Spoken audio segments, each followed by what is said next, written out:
Ko. Aksyon Radio! Sa Bacolod, Aksyon Radio! Aksyon Radio!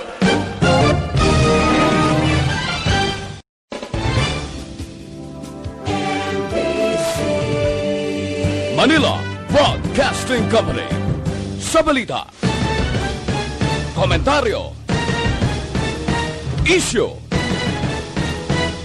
serbisyo publiko. Aksyon Radio!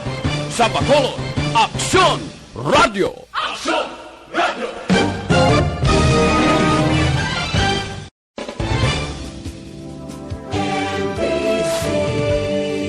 Manila Broadcasting Company. Sa balita, komentaryo, isyu, serbisyo publiko. Aksyon Radio! Sa Bacolod, Aksyon Radio! Aksyon Radio!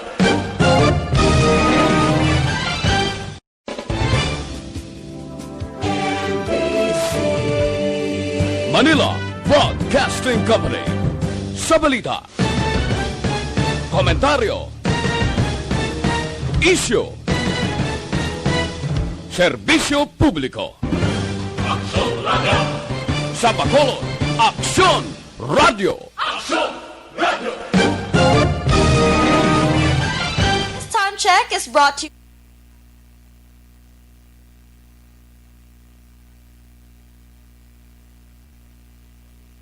Okay. Aksyon! Balita Evening Edition. Magadulong sa inyo sang mga nagapanguna ng balita lokal, national, international, sports, kag entertainment. Aksyon! Aksyon! Balita Evening Edition. Kagkaroon ang inyong news team. Aksyon Balita Evening Edition. Mayong gabi siyudad sa Bacolod, Western Visayas, kag bugos nga Pilipinas. Welcome na sa pagpangalagad sa Aksyon Balita Evening Edition. Karon nga adlaw Webes, Nobyembre 12, tuig 2020. Ako ang inyong tag balita, Aksyon Dale Salazar. Aksyon Balita Evening Edition. Para sa mga headlines, una kita sa mga balita lokal. Resort sa syudad sa Bacolod, ginsiladaan na bangod sa paglapas sa protocol. Number 1 kagawad sa Barangay Lopez High na syudad sang Sagay, gintiro sang riding tandem suspect subo nga hapon. Sa balita national, bagyong Ulysses naghuyang samtang nagahulag padulong sa West Philippine Sea. Hashtag nasaan ang Pangulo, liwat nga nagtrending sa social media. Presidente Duterte nagpatigayon sang address to the nation. Sa balita international, British nurse gain kasuhan bangod sa pagpatay sang 8 ka mga lapsag. Sa sports balita, NBA ginakonsiderar ang paglantaw sang funds sa hampang sa masunod nga season. Kag sa aton nga showbiz balita, Jericho Rosales kag Kim Jones nag-usar sang surfboards para buligan ang mga rescuers sa Marikina. Aksyon Balita Evening Edition. Detalye sa mga balita lokal pagkatapos gidamang sini.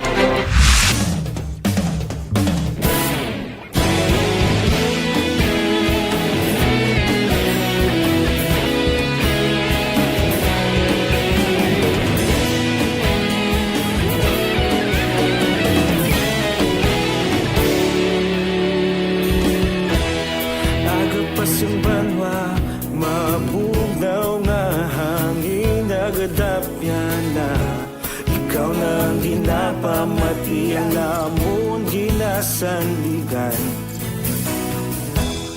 Tingog sang probinsya, kamatuuran ginapalap na. Minsay nga may dala, paglaong kag kasanat.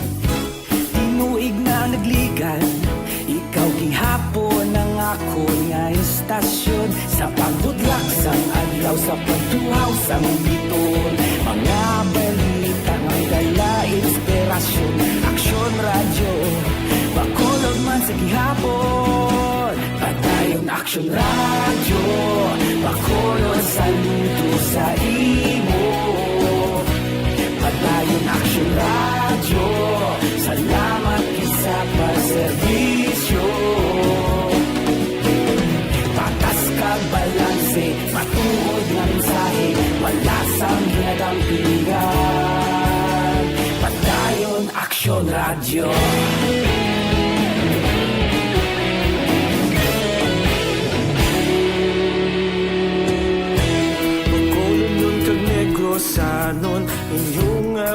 batian. Istasyon niya nagkapalaplag sang kamatuuran. Mabakod nga prinsipyo, reporter handa sa serbisyo. Kahapon, karun kag sa gihapon, kita magapadayon.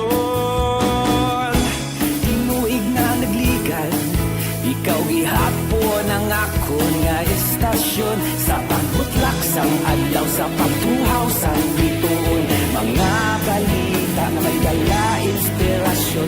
Aksyon radyo, Bacolod man sa gihapon. Padayon Aksyon radyo, Bacolod saludo sa imo. Padayon Aksyon radyo, salamat kit sa pagserbisyo. Patas kag balanse, matuod na mensahe, wala sang ginadampigan.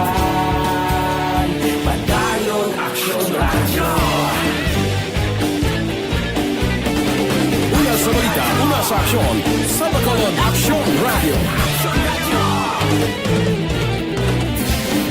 Una sa balita, una sa aksyon, sa Bacolod Aksyon Radio. Kita ulog na na'y Samsan ang mga kahintangan. Responsable na pagbalita, padayon na ipalaknan. Malasig pero sigurado, aksyon na may dala at palanggan.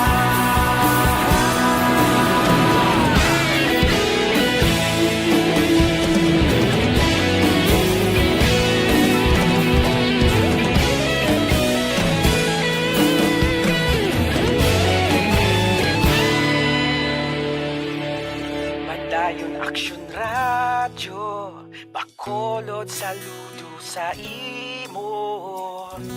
Padayon Aksyon radyo, salamat kit sa pagserbisyo. Padayon Aksyon radyo, Bacolod saludo sa imo. Padayon Aksyon radyo, salamat kit sa pagserbisyo. Patas kag balanse, matuod na mensahe, wala sang ginadampigan. Padayon Aksyon radyo.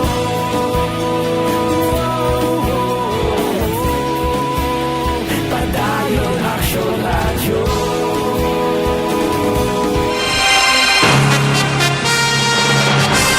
Lasay sa 13 Aksyon Radio Philippine Standard Time, kagkaroon sa detalye na sang mga balita lokal. Gain kumpirmar ni City Legal Officer Attorney Joselito Bayatan ang ginhimo sang syudad nga pagpasira sa operasyon sang Caribbean Resort sa may Golden Field Commercial Complex sa may syudad sang Bacolod, Subong adlaw Huwebes. Suno kay Bayatan, apisar nga ginadirian sa gihapon na pag-operate sa mga hotel kag resort sa syudad.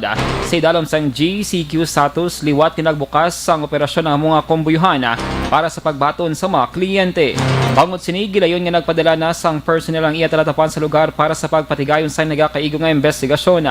Nagapati si Bayatan nga mahimo mayara sang misconception sa bahin sang pila ka mga negosyante ang community quarantine status sang syudad kun nga natabo ang amo nga insidente. Pasira na to, natong sa Caribbean, napasira na to. So nga amon, subong ginaubra, kada may makita nga violation, ginapablatter dayon namon, and then gina-evaluate, and then we will see kung how we will act on that, no? Ang leisure, strictly prohibited pagid. Dapat yan si City Legal Officer Attorney Joselito Bayatan.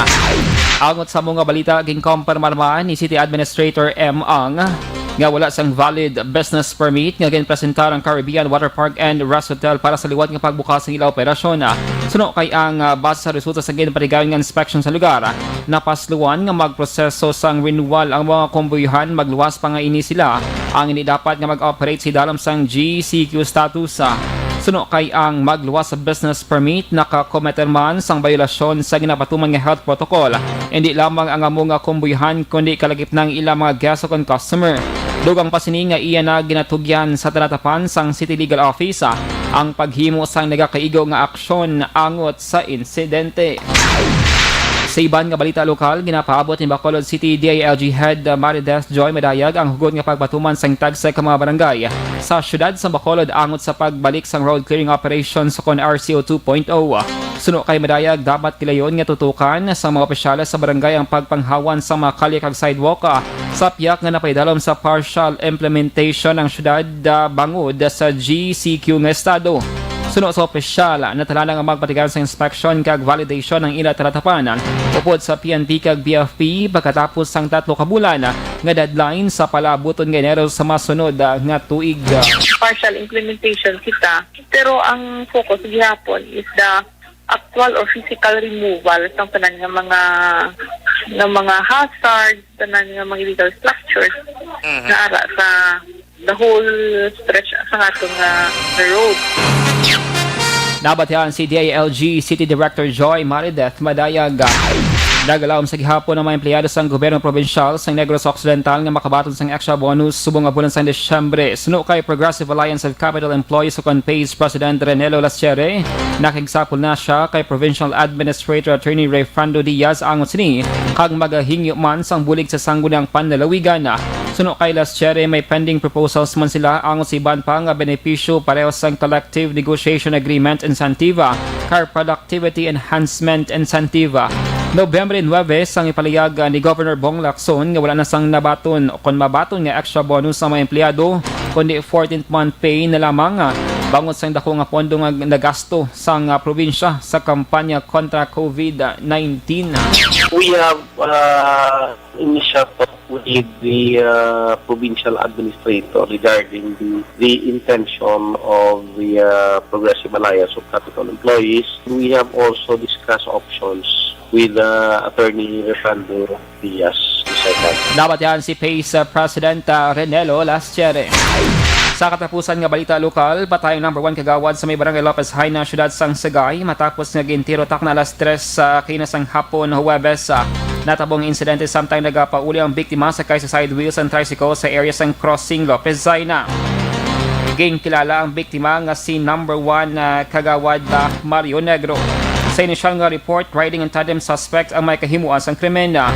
Sa report ni Aksyon Radio Correspondent Roger Gotiba, 4 ka mga lupok ang nabatian sa mga residente sa lugar.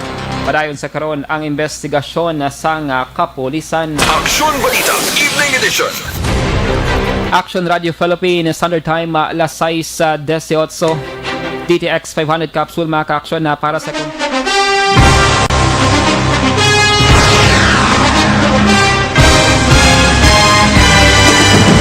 Mga balita nga una nabatian, mga impormasyon nga nakaapekto sa pagpangabuhi sang tanan, drama nga nagahatag kabuhi sa istorya sang paglaom, paghigugma kag pagpasimpalan, serbisyo nga makatalandog balatyagon kag nagbunga sang pagsanyog, istasyon sang tanan sa sulod na sang 51 ka tuig, istasyon nga hindi kamo pagkalipatan. 7 ka mga kongresista, 1 ka gobernador ang araw sa nagkulist sa pedaya ti pamangkot to nagligad para pamaninga linaw wagay sa ngalan wala to naman nga maglapit na lang ang eleksyon pagwa lang ko guys nga katapos ang media nga mag-report lang sa senaryo kabisan mahatagan kamo tsansa nga makapalayag sa inyo hibubunot batok sa pulis jaya kontra wala niya tsansa mo nagpasarhag na ang kamera wala ang ila counterpart sa Senado nagpabungol-bungol kamuda daw pinagusto lang sa kamera insulto sa Senado. Una sa balita, una sa aksyon, Sabado, Aksyon Radio.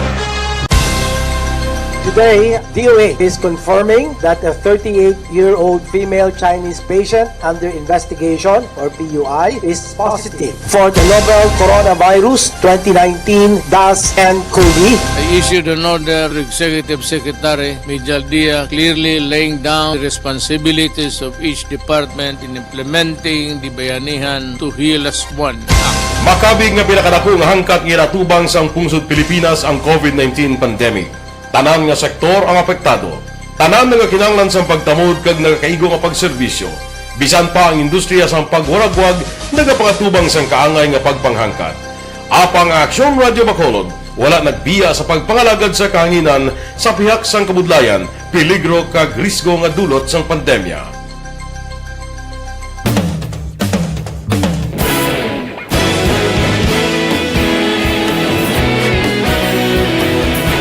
Sa sunod na sang 51 katuig, nasaksihan ang dedikasyon sa Aksyon Radio Bacolod sa pagdulong sa mga balita kag impormasyon para sa interes sang mga pumuluyo.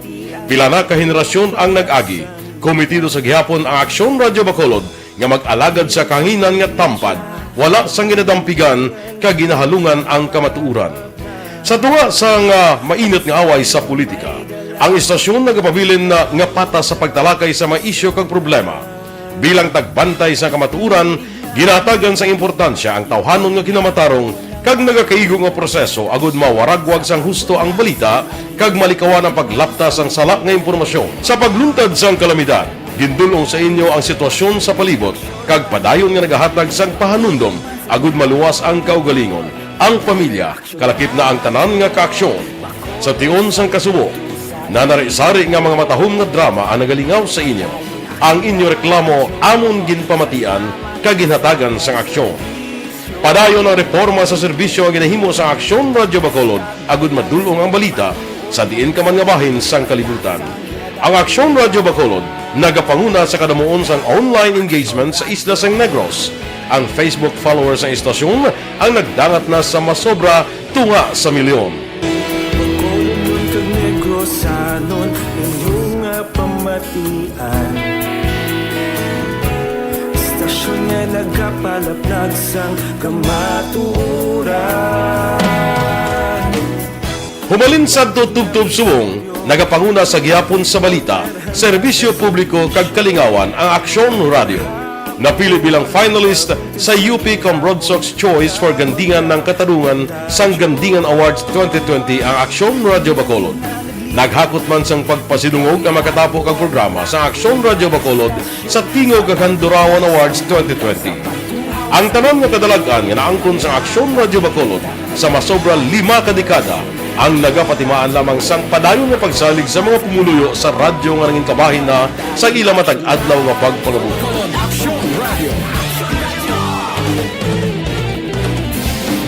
Una sa balita, una sa aksyon, sa Bacolod Aksyon Radio. Ikaulog na ngay, sa ano nga kalintangan.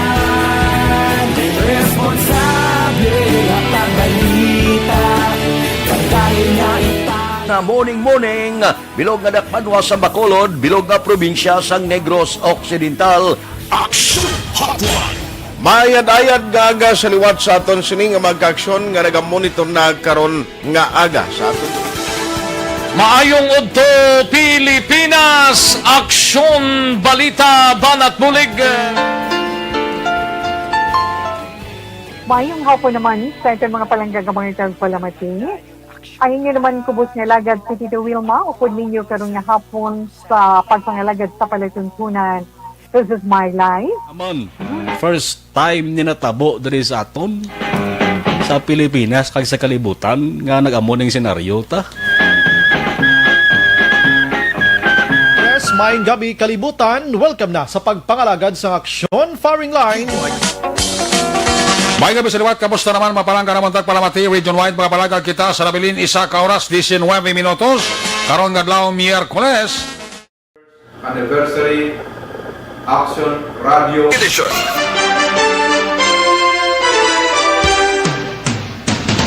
Lasay sa 24 Action Radio Philippine Standard Time kagkaron sa litalinasang balita nasyonal.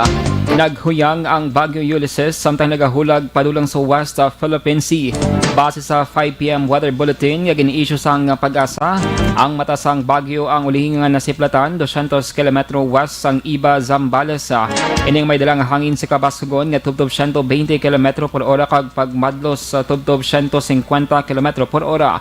Ang bagyong nagahulag sa Karasigon nga 25 km per ora. Sa karon na paidalong pa sa signal number 1 ang western portion sang Pangasinan, Tarlac, western portion sang Pampanga, Zambales, Bataan, kag Lubang Island. Ginlift naman sang Pag-asa ang signal number 2. Takna alas 11 karon sa gabi ang masunod nga weather bulletin angot sa bagyo nga ginapaabot nga magwa sa Philippine Area of Responsibility karon sa kaagahon. Patay ang duwa ka mga tao, 4 ang missing, kag 8 kay ban pang pirason sa Camarines Norte matapos ang pag-igo ni Bagyong Ulysses sa Bicol Region. Base sa report sang Office of the Civil Defense Region 5, Ang duwang napatay gikan sa banwasang Daet kag Talisay. Tatlo na report nga missing sa banwasang Vinzons kag isa sa Mercedes, samtang ang mga napilasan ang gikan naman sa banwasang Mercedes, Basud, Daet kag Vinzons. Ang Camarines Norte ang isa sa mga lugar nga sadugin pedalom sa signal number 3. Sunod sa OCD, 37 ka mga banwa sa Bicol Region ang naka-eksperyensya sang pagbaha, samtang 5 ka mga banwa ang may na-report nga pagkatiphag sang duta o kon landslide. Nagpasiguro si Presidente Rodrigo Duterte sa mga Pinoy nga handa ang gobyerno sa pagresponder sila mga kinahanglanon. Si Duterte ang nagpatigawan sang address to the nation na subong nga daw Webes kasunod sang paglaslas ni Bagyong Ulysses nga nagdala sang pagbaha sa pila ka mga lugar sa Luzon. Nag-trending man sa social media ang hashtag nasaan ang Pangulo. Ginpahayag sang Presidente si address to the nation nga na-mobilize na ang ahensya para sa pagresponder sa sitwasyon. Suno kay Duterte bilang isa ka pungsod dapat magbayanihan ang tanan. Ginpalayag man sang Presidente nga wala pa sila sang tulog kasunod nga nagtambong man ini sa Association of Southeast Asian Nations Virtual Forum. Suno kay Duterte luyag sini nga magwa para magbulig sa mga tawo pero wala siya gintugutan sang otoridad. Subong hapon sang nagpatigayon man sang aerial inspection si Duterte upod si Senador Bongo sa mga lugar nga naapektuhan sang bagyo. Sa katapusan nga balita national, masobra 200 ka mga COVID-19 patients kag mga health workers ngayon sa flood-prone na temporary treatment and monitoring facility sa Luzon. Ang ginsaylo sa nagkalinlain nga hotel bangod sa Bagyong Ulysses. Base sa reports ng DOH, ang mga pasyente kag staff ang gikan sa Ninoy Aquino Stadium, Rizal Memorial Coliseum, Philippine Arena kag Philippine International Convention Center nga ginsaylo sa mga hotel. Nagpasiguro ang DOH nga ang Centers for Health Development nga mayara sang kunagyan sang bagyo ang mayara sa mga bulong kag medical supplies lakip ng personal protective equipment nga nagabalor sang 26 milyones pesos. Aksyon Balita Evening Edition. Las 6:27 Action Radio Philippine Standard Time. Dugang nga mga balita pagkatapos gid lamang sini. Good morning.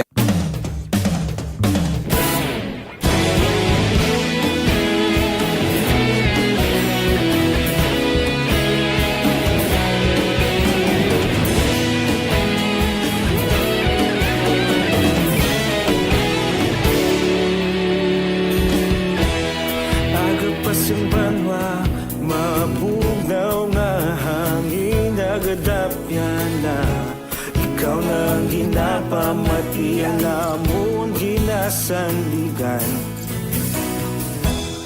tingog sang probinsya kamatuuran ginapalap na minsay nga may dala paglaong kag kasanag tuig na nagligan, ikaw gihapon ang ako nga istasyon sa pagbudlak sang adlaw sa pagtuhaw sang biton mga balita nga dala inspirasyon Aksyon Radio bakolog man sa gihapon padayon Aksyon Radio bakolog saludo sa imo padayon Aksyon Radio salamat sa pagserbisyo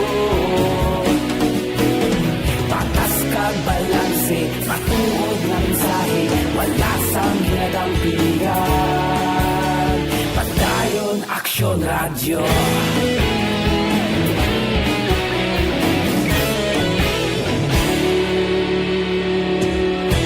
Pagkulong nun kag negrosanon inyong pamatian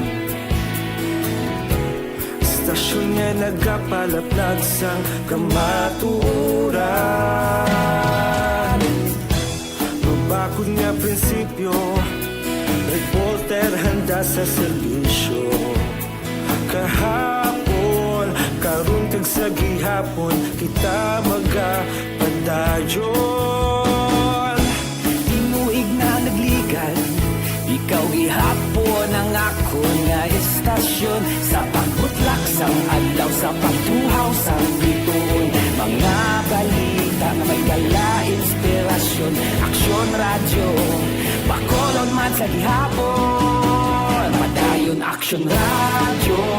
Bacolod saludo sa imo, padayon Aksyon Radio.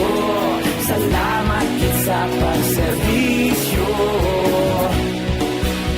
Patas kag balanse, matuod nga mensahe, wala sa ginadampigan. Padayon Aksyon Radio.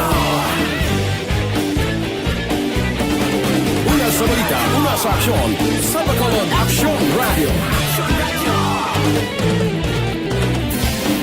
Una sa balita, una sa aksyon, sa Bacolod Aksyon Radio. Ikaulog na na'y sumsan ang mga kahintangan.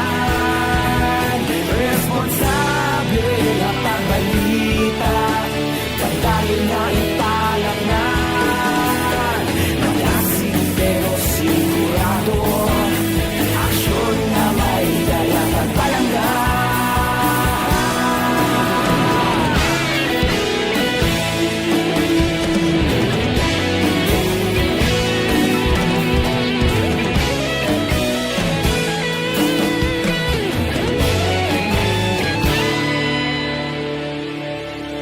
Padayon Aksyon Radio, Bacolod saludo sa imo.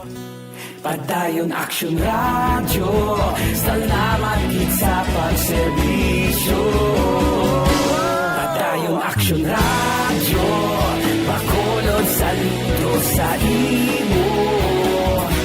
Padayon Aksyon Radio, salamat gid sa pagserbisyo.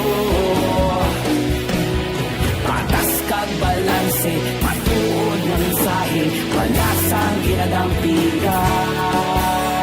Padayon Aksyon Radio.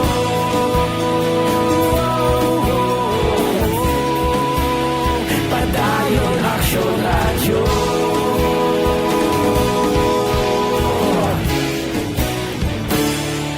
Padayon Aksyon Radio.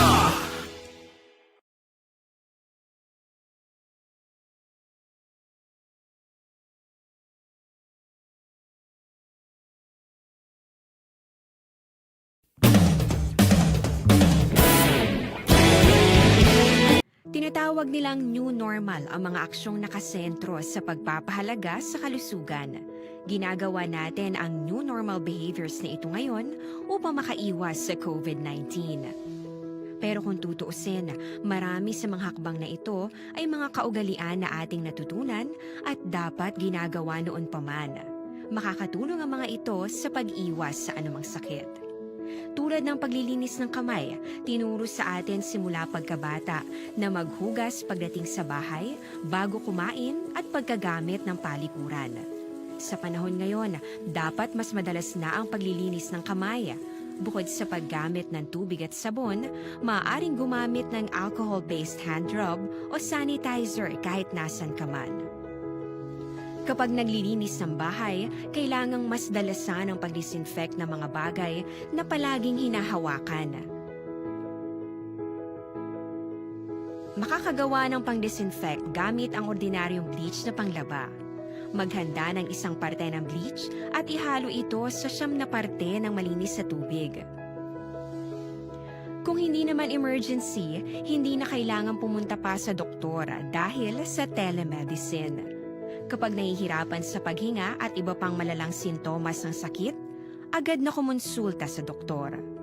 Maaari ding tumawag sa Barangay Health Response Team o BHERT. Huwag kalimutan ang mga natutunan dahil ito ang ating sandata para maging handa sa new. Kagkaroon sa litalinasang balita international, nagapangantubang sa kaso ang isa ka British nurse nga 8 counts ang murder kag 10 ka attempted murder batok sa mga lapsag sa isa ka local hospital. Ang suspect ang gingklala nga si Lucy Letby nga nadakpan kag napasakaan sa kaso. Ang kaso nga gin-file batok sa nurse ang angot sa numero sa mga lapsag nga napatay kag sa non-fatal collapses sa neonatal unit sa may Countess of Chester Hospital sa 2015 kag 2016. Ang suspect ang yara na sa kustodiya sa kapulisan antes sa magatubang sa korte sa Warrington. Ang nurse ang gindakop na sadto pero ginhilway bangod wala napasakaan sang kaso. Aksyon Balita Evening Edition. Sa sports balita, nag-draft sa karoon ng NBA ang plano angon sa pagbalik lantaw sa mga fans sa 2020-2021 season. Ang nga plano ang ginpalambot sa 30 ka mga NBA teams pag-isisa ka memorandum. Base sa report, ang fan ang magapungko 30 feet ang kalayon sa court ang dapat may negative nga COVID-19 test. Duha kadlaw ang test ang hampang o kung negative nga rapid test sa adlaw sang hampang mismo. Pagadilian man ang mga tawo nga magdala sang pagkaon o kung magdala sang ilimno na. Sa tuyo nga maproteksyonan ang mga players kag staff, ang team ang pwede man nga mag-install sang plexiglass sa likod sang benches.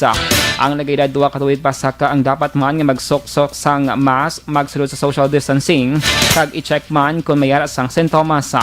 Ang arena ang pwede nga pungkuan sang 50% kung tanan nga fans ang nagpedalom sa test. Ang mga fans naman nga magapungko sa suites nga hindi na magpedalom sa test kung less than 25% ang occupancy. Aksyon Balita Evening Edition. Kag sa ito naman nga showbiz balita, nagbulig ang mag-asawa nga si Jericho Rosales kag Kim Jones sa mga residente sa ilang village nga natrap sa sulod sa ilang balay bangod sang paglaslas ni Bagyong Ulysses. Usar ang surfboards, ginpalayag ni Rosales nga siya kag si Kib ang nagdesisyon nga maghatag sang bulig sa mga rescuers sang ilang nakitaan ang sitwasyon. Suno sa aktor, masami nga problemang pagbaha sa ilang lugar kag kisa wala sang boats o kon flotation devices. Rason nga nagpagwa sila kung nag-usar sang surfboard. Suno kay Jericho, okay ang mga balay nga ilaging katuan kag safe man ang mga tawo, pero may pila ka mga lugar nga wala nakatuan sang rescue team bangod sa mabaskog nga daludo sang pagbaha. Si Jericho ang isa ka avid surfer umbisa 1999, hag iya man iniginhimo sa nag-igo si Tropical Storm Ondoy sang 2009. Aksyon Balita Evening Edition. Lasay sa 37 Aksyon Radio Philippine Standard Time, inyo nabatian ang kabugusan ng mga balita sa Aksyon Balita Evening Edition. Karon nga daw Webes, Nobyembre 12, tuwig 2020. Saluwat ako ang inyong atag balita Aksyon Dale Salazar. Una sa balita, una sa Aksyon sa Bacolod Aksyon Radio. Aksyon Radio!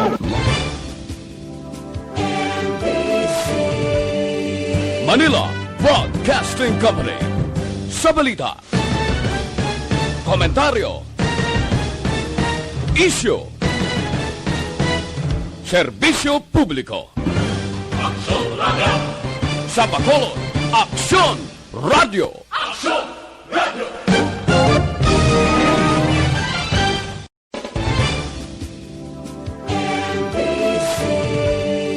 Manila Broadcasting Company.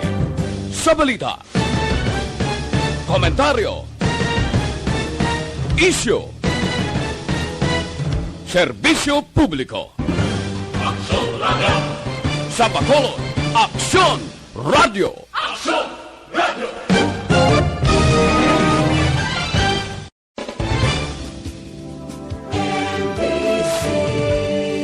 Manila Broadcasting Company. Sa balita, komentaryo, isyu, serbisyo publiko. Aksyon Radio.